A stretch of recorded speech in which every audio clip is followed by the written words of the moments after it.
On pensait avoir tout découvert sur P. Diddy, mais voilà que Suge Knight, l'ex-patron de Death Row Records, balance des révélations ultra choquantes sur le rappeur incarcéré. P. Diddy est un titan de l'industrie musicale, entre sa place de légende du rap, sa carrière de producteur, et son rôle d'entrepreneur, il a aussi fait briller Bad Boy Records.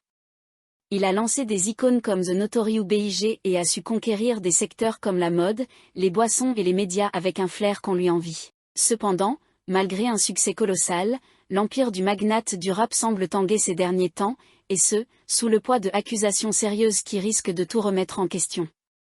Le 16 septembre 2024, P. Diddy a vu sa tranquillité se transformer en cauchemar.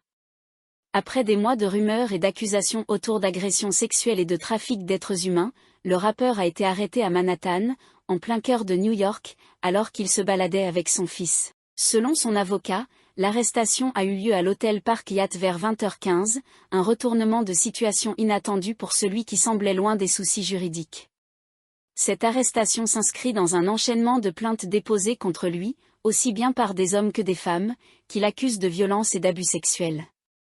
En réponse, P. Diddy avait proposé 50 millions de dollars pour éviter la détention, mais les autorités ont refusé, craignant une fuite. Les accusations portées contre lui sont graves, il a abusé, menacé et contraint des femmes et d'autres autour de lui à satisfaire ses désirs sexuels, précise l'acte d'accusation, et ce, pendant décennies. L'affaire qui agite le monde du hip-hop prend une tournure encore plus choquante, cette fois avec des révélations dignes d'un thriller. Suge Knight, l'ancien roi du label Death Row Records, bien que derrière les barreaux, n'a pas perdu son flair pour créer la polémique. En pleine conversation téléphonique avec Michael Franzese, un ancien mafieux devenu consultant, il a balancé une accusation qui a fait trembler les fans et les médias. Selon Knight, P. Diddy aurait forcé Justin Bieber, alors jeune, à voyager avec des hommes adultes lors de vacances romantiques. Je veux dire qu'il y avait des hommes adultes qui emmenaient Justin Bieber.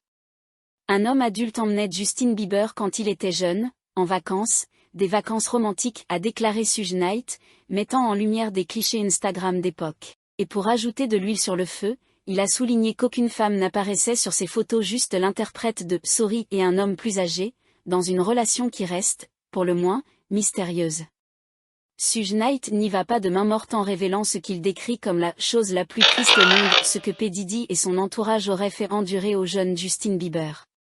Selon Knight, pas une seule personne n'a eu le courage de dénoncer ces agissements, préférant garder un silence complice. Et quand on le presse d'en dire davantage, il lâche une accusation explosive, des relations sexuelles auraient eu lieu entre le chanteur canadien, alors très jeune, et certains adultes influents autour de Combs.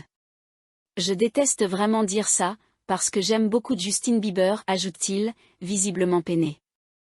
À ses yeux, si le jeune garçon avait grandi dans une famille aisée, il n'aurait pas été aussi vulnérable à ce milieu prédateur. Pour Knight, le mari d'Hailey Bieber possédait un talent si exceptionnel qu'il aurait pu devenir plus grand que Michael Jackson si ses mésaventures n'avaient pas détourné son parcours. Ces accusations, qui jettent une lumière crue sur les coulisses de l'industrie musicale, alimentent un torrent de réactions scandalisées de la part du public, amplifiant l'aura de mystère et de controverse qui entoure désormais P. Diddy et tout le showbiz américain.